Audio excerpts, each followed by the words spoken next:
I think a lot of us are skeptical about business coaching and wondering, can a coach really provide me with anything that's going to make a big difference? Because we've been doing it our own way for so long, it's really hard to believe that some new tools and a new mindset can make such a big difference in a business. You're listening to the Profit by Design podcast, episode 23.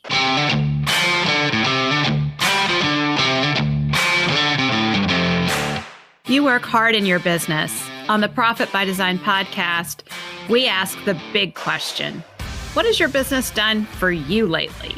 Hi, I'm Dr. Sabrina Starling, the business psychologist, the author of How to Hire the Best, and your co-host on the Profit by Design podcast.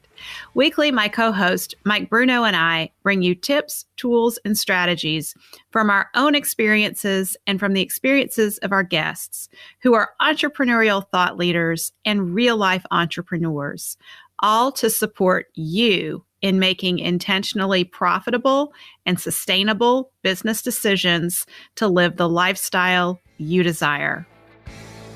Hey, Profit Designers, are you dreaming of a 4-week vacation?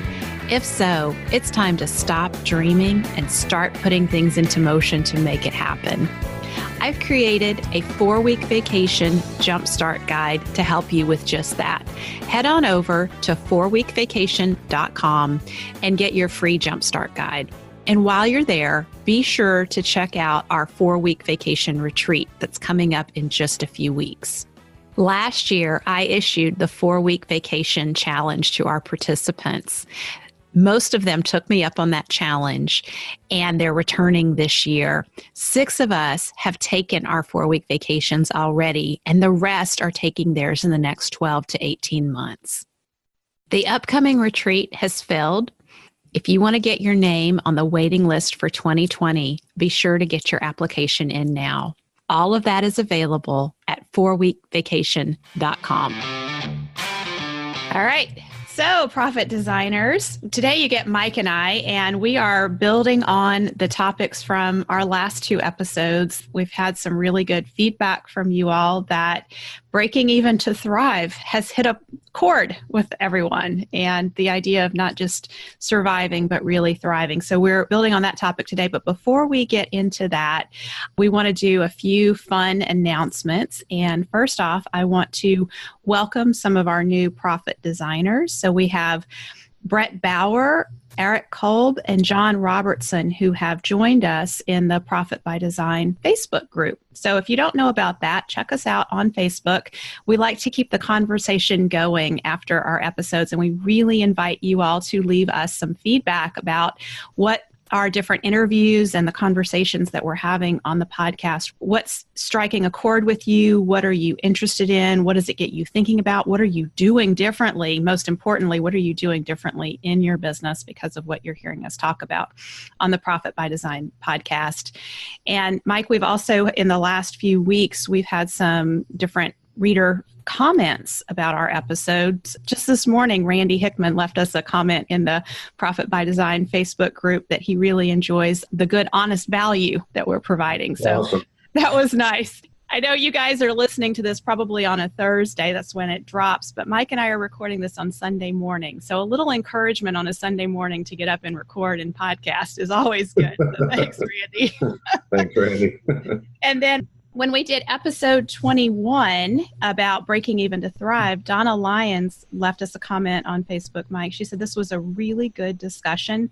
I agree that it is essential to include paying the owner in the break-even analysis. Otherwise, you're working for free. How is that breaking even? It makes me so sad when I hear entrepreneurs talking about maybe paying themselves someday. Unless you wanted to be a volunteer, a viable business must be able to pay its owner and employees. Thanks for bringing this up.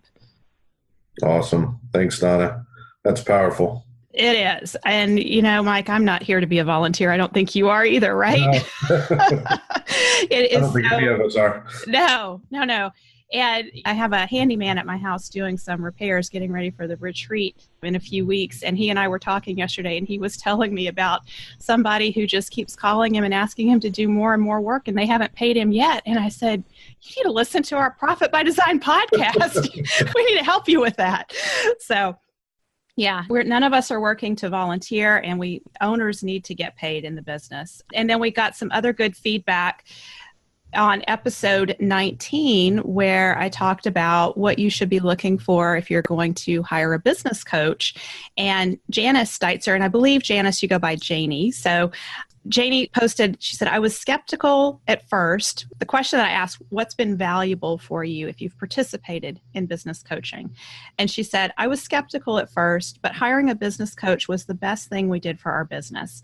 Having a business coach provided us with the confidence in charging accordingly. He also taught us how to interpret our financial statements and manage cash flow with the implementation of Profit First. There are other valuable benefits in having a coach. Those are my top two. Essentially, you get out of it what you put into it. A good coach will provide a knowledge toolkit that you can reach for time and time again. That's really good. Yeah. I think one of the things that's interesting is she said, I was skeptical at first about business coaching. And I think a lot of us are skeptical about business coaching and wondering, can a coach really provide me with anything that's going to make a big difference? Because we've been doing it our own way for so long, it's really hard to believe that some new tools and a new mindset can make such a big difference in a business. Yeah, absolutely. I think one of the hard things too is just being a little bit vulnerable, right? Because when you know you have to work with a coach or you're going to work with a coach, 100% honesty is the key. So You're going to have a lot of good things to talk about, but there might be some skeletons in the closet like we talked about before. And I think that scares people sometimes. But, coaching is definitely an instrumental way to grow and to gain confidence. And I really like that word too about the confidence. I think there's, as entrepreneurs, we think we have a lot of confidence because we're go-getters and we're, going to change the world and we're going to do all these things. But I think even for myself, sometimes you do lack confidence or you question your confidence. And, certainly working with coaches helps you overcome some of those obstacles. Absolutely. Yeah. And then Christine Era commented on the same episode about what's been valuable for her about business coaching. She said, being accountable for executing the plan that you made, connecting to reliable and effective tools to grow your business, and getting the support you need to address the growing pains you will have as a business owner. Yeah, that's the truth. Yeah, that accountability piece is really critical because I know in my own business, I've started partnering up like you and I are partnering together, and I have some other people that I partner with. That has helped me really move things forward. Donna Lyons and I are accountability buddies every week, and I haven't done it yet, Donna. Oops, but I will by the end of day today. Every week, she and I comment back and forth on a Google Doc on what we're doing to systematize our business and move ourselves more and more out of key roles. That has really been key for me in the last year for making my business better. And I just think that piece about accountability to other people who are going to check in on you and say, hey, are you doing what you said you were going to do? Let's keep this moving forward. Right. Big deal. Yeah, it is. Yeah. So leave us some feedback if you're listening to this episode, and we have a really good topic today we'll get into in just a minute. Leave us some feedback on the episode. We really want to know what you're thinking, and the Facebook group is a great place to do that. And then one more fun announcement. We are on episode 23. That means we are almost turning 25, Mike. Already. So I never get to turn 25 again. So I'm making this. Yeah, exactly. So we want to get more people discovering the show. And one way that you loyal listeners who've been with us for 25 episodes, one way that you can really help us with that is if you are getting value, we would really appreciate it if you would leave us an honest review in iTunes. And that helps us get discovered by more and more people. I don't know if you've noticed, Mike, but when you go into iTunes and you look at Profit by Design podcast, one of the things that's really fun is to see what other podcasts our listeners listen to. Yep. And the more reviews we get, the more Profit by Design podcast will pop up in other people's iTunes feeds and as recommended podcasts. So leave us an iTunes review. And what we're going to do on the 25th episode is all of you who've left us reviews to date, including if you left us a review way back when we first started, we're going to enter you into a drawing and we're going to give away a book. So, awesome. Yeah. And the book that we're going to give away comes from one of our more popular episodes. We're going to give away the Pumpkin Plan. So way back when we interviewed Donna Lyons about the business sweet spot, it's one of the most downloaded episodes. And that was all about the Pumpkin Plan. So we're going to enter your name in a drawing and give away a copy of the Pumpkin Plan if you'll leave us an honest review in iTunes. And we'll do that on episode 25. That's awesome. That's really great. Yeah. It's really exciting. Yep, it is. I'm happy about turning 25. For the second time. All right. So, Mike, let's dive in. What do you have for us today? So I wanted to cover a feeling that I had that was triggered by our awesome podcast that we recorded last week with Vicky Suiter from The Profit Bleed. When we were sitting there listening to her, talking about implementing systems and getting employees on board and having some of the 2-week look ahead meetings, I had this feeling in my stomach, which, across my entrepreneurial career pops up every once in a while. And it was this whole fear of, is this another thing that I'm going to try to put into place, but I'm going to struggle with because I'm going to get completely distracted from the day-to-day, putting out fires and the chaos of the business and all the other things that I need to worry about to get the business to run. And how am I going to get my employees to really embrace some of these new systems and kind of this new way that we want to look at the business? Some of the things that you were just talking about that our listeners, just wrote about, I think confidence is a big one. So, as an entrepreneur, how do I increase my confidence and kind of build up my confidence to break through the barriers of, I definitely need to work on my business and I need to do these things consistently on a weekly basis. I definitely need to get my employees on board, but in a way that they're embracing the change because it's for the betterment of the company, the sustainability of the company, and, to have the business in a thriving environment. And then the other piece that you just talked about from is the accountability piece, right? So, again, as a business owner, if I don't have an accountability partner, and I want to put a new system in place, who's holding me accountable for it? So in my, struggles in the past and there's so many good systems out there, right? There's so many awesome books, Pumpkin Plan, Profit First, Traction, The Profit Bleed, right? All of these different... How to hire the best. Contractor, which is coming out. All of these awesome books that, resonate with entrepreneurs. Like they all resonated with me when I read them. I would blast through them in 2 days. I would read the entire book and then I would want to put this stuff in place. And then I would get the resistance. And then the resistance came with the feeling of failure and the lack of confidence. And maybe I'm just this weird boss and weird guy who wants to make my employees do all this, the next craze type of thing. So, I know I've been rambling about this because it's, I think it really just, it rattles me a little bit, right? Even still to this day. So maybe you have some tidbits on that. Yeah, and I'm relating to that because, when I read a book like The Pumpkin Plan, I remember when I first encountered it, I got so fired up about it. It just totally resonated with me and I wanted to implement it right away. Luckily, at the time, it was just me and my business. So, yeah, that was easy. I could implement that. I didn't get any resistance. And the place where the lack of confidence started to show up is, wow, when you read the Pumpkin Plan, they talk about firing clients. Oh, I didn't really want to do that. Right. So that was where it was helpful. I reached out to Mike and Donna, and they were just starting Prevendus Group back then. And they were like, oh, yeah, and it was great because they supported me. I got to join Prevendus Group. So I had a lot of support behind me to do some difficult actions. If that hadn't happened, that book would have just gotten put by the wayside. I would have never fully implemented Pumpkin Plan in my business.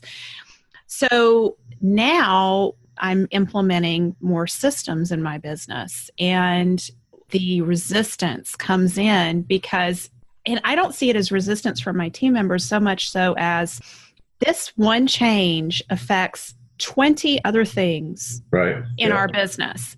And I can't see all the ways that it's going to affect those things. So when I bring a change to our team and I'm like, I'm excited, let's go. And I'm like, let's implement it now. I get, well, have you thought about this? And did you think about this? And so it's easy to hear that as resistance when actually I really think they're just kind of trying to think things through for me because I'm just all excited. I'm the leader type, so you just seeing the big picture and I'm not thinking about all the little details. But when we're in a vacuum doing this by ourselves and we don't have any other entrepreneurs around us and we get that back from our team, it just feels like, oh my gosh, this is going to take forever. They're not, who's behind me helping me drive this forward? Right. Yeah, that's a good point because I think it is about making a commitment to drive it forward. Right. So I think a good, little nugget for people, and what I try to remind myself of and still remind myself of, as it seems like I'm trying to push things uphill, is that I have to make a commitment to the change. So I have a goal, and what that goal is may change a little bit, but I know I need to get from point A to point B, and I have to make the commitment. So even on the days where it seems like, it really is an uphill battle nonstop, I still have to realize and stand behind myself, be committed, and surround myself with some accountability partners and coaches and other people that are going to give me that confidence.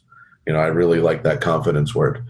Let's break this down a little bit. What does it look like when there's not confidence? What are we seeing in our businesses when we are losing our confidence?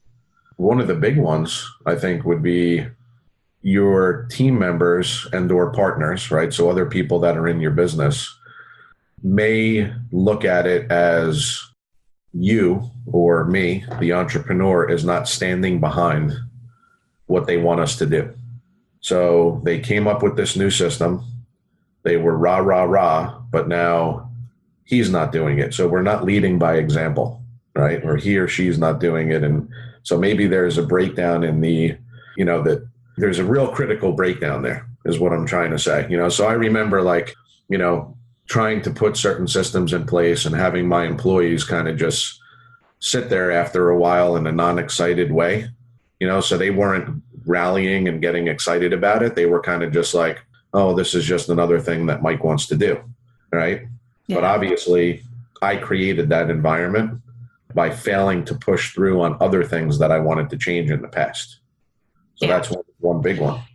As you're saying that, it reminds me of a discussion that I was watching go on today in the Profit First Professionals Facebook group among our friends, John Briggs and Billy Ann. John said he was trying to remember the discussion that we'd had about the difference between implicit and explicit knowledge. And Billy Ann piped in and shared her take on it. It was a good discussion because explicit knowledge is when we read a book and we think, okay, now that I've read this book, I can teach somebody how to do it because I read the book. It made sense to me. Implicit knowledge comes from having done something 10,000 times and all the intuition and the ways that we can move, adapt, and adjust because we've done something 10,000 times. So it's that wisdom piece and the intuition that really is key there. And I think, that's really where coaching comes in. So when you work with another entrepreneur who's taken other business owners through a process multiple times, that coach has that implicit knowledge of, I know what's about to come down the pipe for you. I know where you're about to get stuck. Let's prepare for it and let's head it off. And here's 3 ways you can work through this problem. You pick, but here's the 3 ways, And I think that's what we need as entrepreneurs when we're trying to implement some new systems in our businesses. We need people who have been there and done that and can guide us through that. And even better if we can have more than one person doing that. Sure. Yeah, it's collective wisdom, right? So for the business coach that has many, many clients over many, many years, right? It's all those little wisdom nuggets that are flying around and then collectively, now it's not just one person talking to one person. It's one person that has been through it with, maybe hundreds of people before, now helping this one person get through that. So yeah, that's a good point.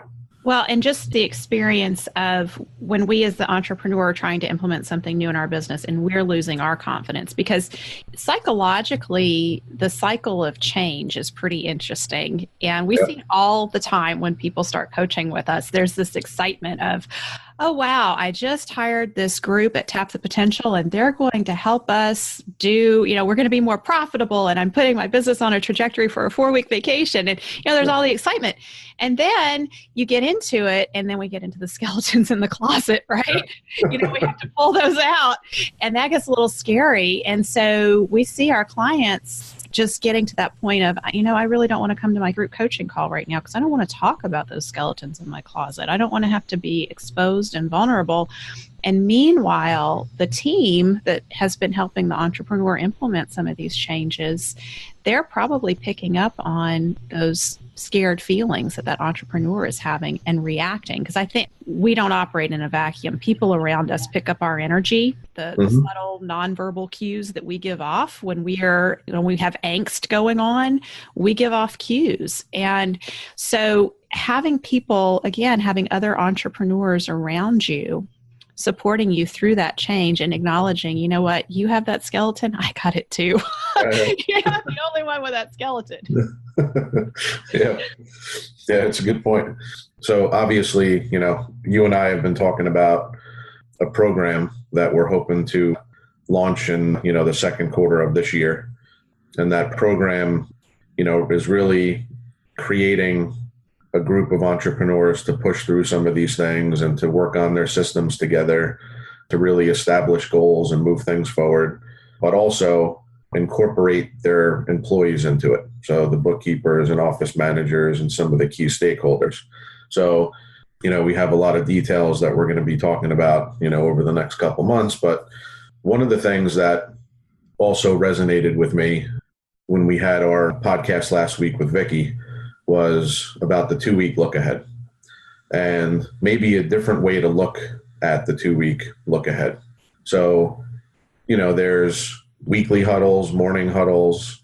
There's a big term in the construction industry about 2-week look aheads. And, it comes up in every single meeting and architects and engineers and 2-week look ahead, 2-week look ahead. Everybody expects a 2-week look ahead. And I think, any business should be looking at a 2-week look ahead. And the 2-week look ahead is not just all the huddles, right? Because I think even with the morning huddles are supposed to be super high level, just quick touch base. What are you working on? Where are you stuck? Let's take it offline and regroup if there's anything we need to talk about. The 2-week look ahead is a little bit more granular in terms of what are we planning to achieve this week? What are we planning to achieve next week? And regardless of the business that you're in, and you made a good point about this, is that the numbers and the financials need to be part of this 2-week look ahead. And this 2-week look ahead should not be looked at every 2 weeks, but every single week, right? So every week we're creating a framework for what we expect to happen next week, the week after. We're looking at it the next week and we're forecasting out week over week over week. So this allows us to not only align the chaos of the business sometimes with our goals, but also adapt quickly to make changes and to do things to achieve those goals in this 2-week look ahead. So we're pre-planning instead of looking at it afterwards and saying, oh crap, what just happened and what do I need to do? I know, you said that you implement 2-week look ahead in your business. Yeah. Can you maybe just share some of the things that you've seen, that how it helps with accountability, and then maybe some difficulties you've had, how you've massaged your process to just make it better? Yeah. So I started a 2-week look ahead after I read the Getting Things Done book a few years, probably 5 or 6 years ago. And I read that book because I realized my business was growing. And if I was going to go to the next level, I couldn't keep doing things the way I had been doing them. I had to have a more organized, systematic way of doing things. And so that's where I don't know if he talks about that in that book or not, but that's where the idea came to me, was the 2-week look ahead. And I started doing it because I was doing a lot of speaking and going on webinars and presenting my own webinars. And there's nothing worse than getting into the office Monday morning and looking at the schedule and realizing on Wednesday there's a webinar and you haven't prepared for it. That kind of stinks. Yeah. So I did that kind of as a self-preservation for myself, is I needed to be looking 2 weeks ahead and what do I need to be preparing for, so I have plenty of time for it. But it also, at that point, it was just me and my virtual assistant. And I know she will tell you, if you could have a conversation with her, one thing that drives me crazy about Sabrina is she just drops things like, we're going to do this now. And it's right. A huge launch. And what she wasn't realizing is that I'd been thinking about it for 4 months. And by the time I drop it on her, it's a fully fleshed out idea, but she hasn't been in any of that thinking with me. Yep. And so me doing the 2-week look ahead helped me be more aware of what do I need to communicate to my team members about what's coming up, so that they are not caught by surprise and feel like, wow, there's this huge thing and it's Monday and I didn't know we had to do that this week. Right.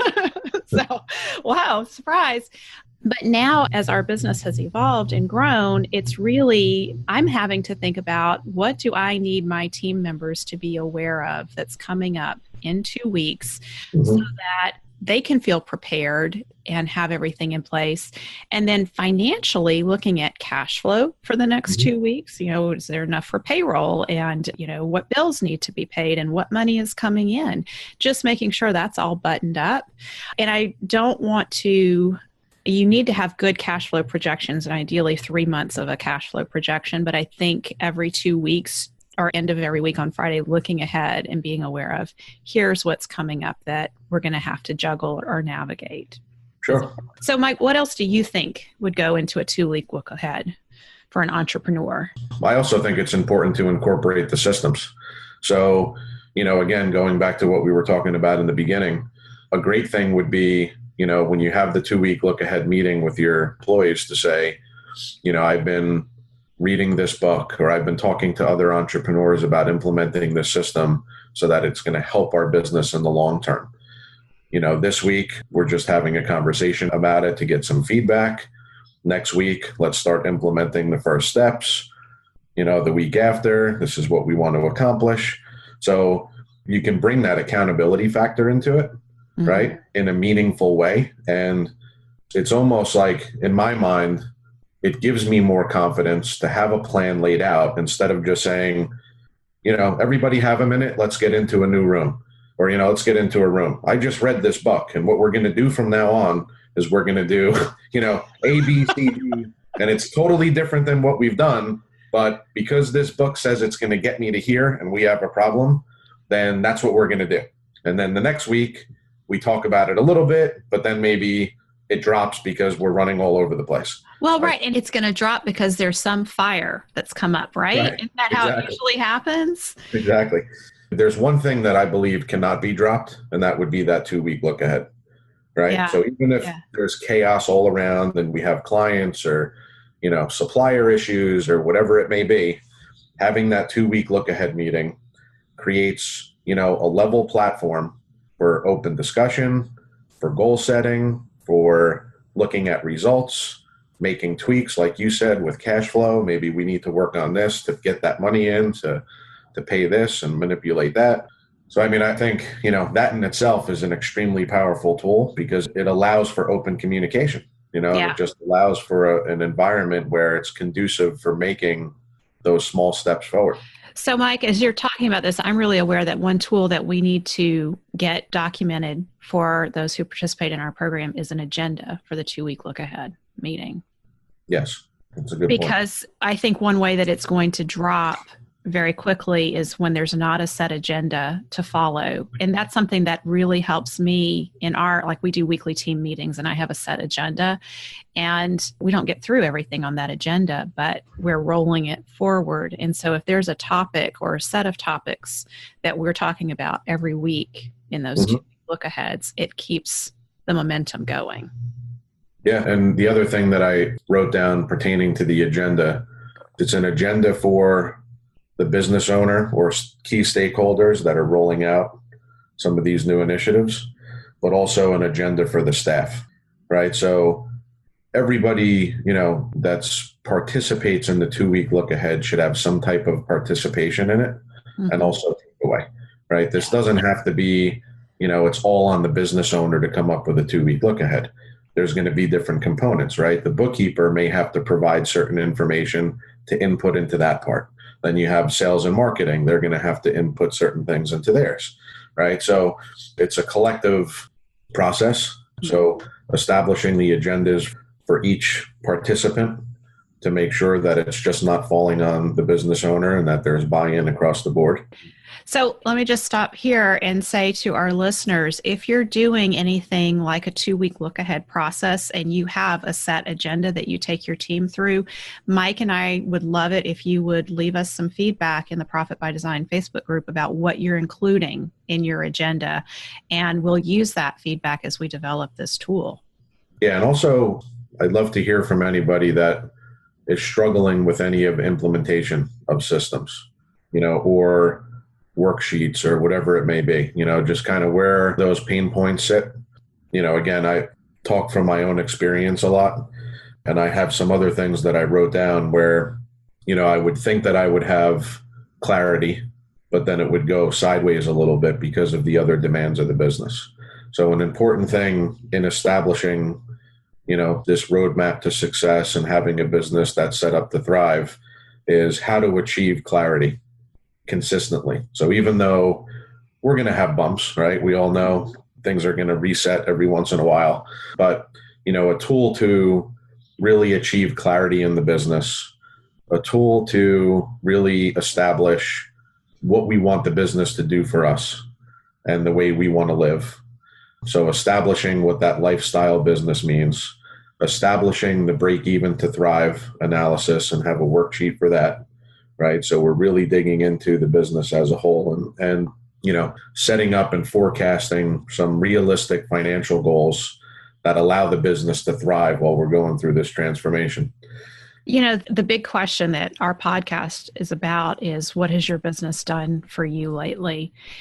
And I know sometimes it's very easy to skirt past that and not think about, what do I want this business? Why am I doing this? And what do I want this business to accomplish out there in the greater world? But more importantly, what is it doing for us, the owner?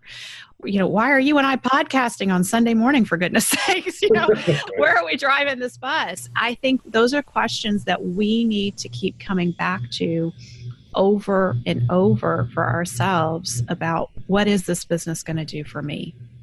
Yeah, absolutely. And it gets cloudy sometimes, but that's really the key, right? At the end of the day, we're doing it, for a reason, and that's to support our families and our lives and what we want to do, both mentally and, materialistically.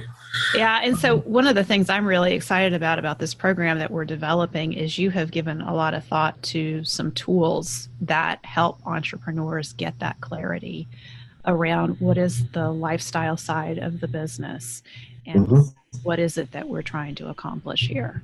Yeah, I have, a lot of worksheets and agendas and Excel sheets and a lot of things that I developed over years and working with other entrepreneurs and colleagues just to really get that clarity. And then, it's about, having a group environment where there's accountability partners and just all that collective wisdom, which I think is really key. Sometimes it's good for, a business owner to throw a problem out there and then have, 5, 6, 7, 8 people respond with some insight on it. And it really does bolster the confidence of the entrepreneur, right? So you start to, the feeling of I'm alone and I'm at the top diminishes when you're surrounded by some other really good people that are also going through the same stuff that you're going through, but are also, they have a common goal of achieving betterment and having a business that's sustainable and that's thriving and, is producing everything that you need to produce.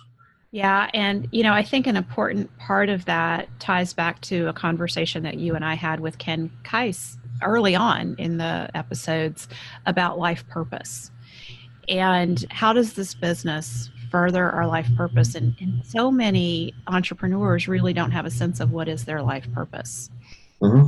And so I think bringing that piece, and I know that we have Stacy Seguin, who is going to help us with this program, and she is on fire about purpose. She's going through so much training right now, and she has been learning about how to take business owners through developing life purpose.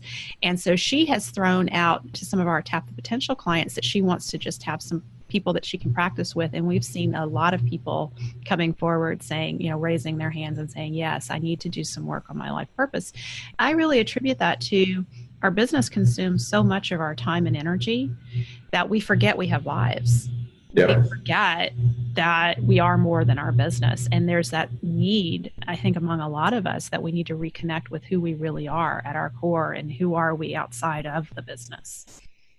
Yeah, that's a really good point because, as you're saying that, I'm thinking to myself, even my own transformation, right? And going through steps and going through, figuring out your lifestyle business and what you want, it's a very difficult thing, right? I mean, it's not black and white all the time.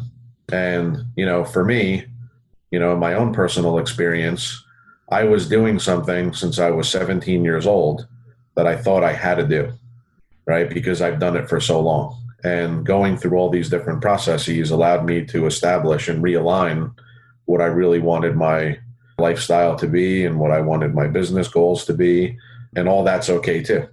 So it's okay to get clarity and to move and massage the roadmap and move in certain directions as long as you're moving forward, right? And there's momentum, instead of being stuck and just draining everything out of you. So I think too, there's that point. It's a little scary to admit, hey, I've been doing something since I was 17 and it may not be what I want to do the rest of my life. It's not what I want to do the rest of my life. Like that, just grappling with that and acknowledging that beyond yourself, but then starting to tell other people in your world about that. It takes so much courage. Yeah. So it helps to have other people backing you behind, coming behind you and saying, yeah, you're doing the right thing. It is okay to stand up and claim what you really want in life. You don't have to keep doing something just because you've always been doing it. Yeah, that's true. Good stuff. Yeah. So Mike, this is exciting. Yeah. It's a lot of fun for you and I to be fleshing out this program that we're developing, and it's coming out of the conversations that we've been having here on the Profit by Design podcast amongst ourselves and with our different guests, and just listening to what people are responding to and what's resonating. So it's our intention. We're going to keep developing this program and giving little hints as we go about what we're including, but more than hints, we're fleshing out our ideas right here on the Profit by Design podcast as we're going. Tell us a little more about, put some flesh and bones on this, because you and I don't want to give the impression that this is not fully formulated. You and I have had lots of discussions about this. Yeah. So tell us where we're headed with this. Sure. So, the bottom line is that this is going to be a program that's going to provide a week-by-week playbook that's going to be aligned with achieving goals and establishing, a break-even benchmark for the business that allows it to thrive, with an accountability component, with a confidence component. There's going to be some, one-on-one discussions, group discussions. There's going to be which we already have, like we spoke about, forms and agendas and Excel sheets to really help folks establish realistic budgets and budgets that are in place to allow the business to thrive. So, that's the meat of it. A couple of things that I'm really excited about is that we're going to be giving people a lot of tools that they can, and then we're walking them through how to apply the tools, but we're also incorporating how do you talk to your team members and how do you bring your team members on board with you as you go through changes. And the reason we didn't stick to our regular recording schedule and why we're doing this on Sunday is because Mike and I took Friday, our regular time that we record, and we really fleshed some of this out. And we're going to have levels in this program. That's what we talked about on Friday. So there's going to be an introductory level that's going to be about 4 weeks, where we're going to move you very quickly to a tangible result. And then, assuming that you get value from that, and we think you will, then there's the next level, and bringing in team members at these different levels, I think, is going to be that's going to be fun too. For us as entrepreneurs to really see progress happening. Oh, yeah, absolutely. Yeah. So stay tuned, more to come. And please, anybody that, please let us know your feedback, email us, put it on the Facebook, page. Some of you that have my personal cell number, whatever, text me, email me. I'd really like to get some feedback from other folks. Yeah. So, really think about if Mike and Sabrina are designing something and we're designing it for you, and you could have it be what you need most and have it created in the way that you need it. Tell us. We are listening. We are good students of the pumpkin plan. Thank you for spending time with us today. Join our conversation in the Profit by Design podcast Facebook group. Share your thoughts on today's episode, ask us questions, and let us know what you want to hear about next. Visit our website at profitbydesignpodcast.com to access resources from our sponsors and tools we've created for you. Subscribe to the show on whatever platform you're listening to right now. There's a subscribe button right there. Go ahead and hit it so that you always get a notification when we release a new episode. And finally, share our podcast with a friend if you know a friend who would enjoy it. Thanks again for listening. This is real life business. Keep your chin up, keep moving forward. You got this.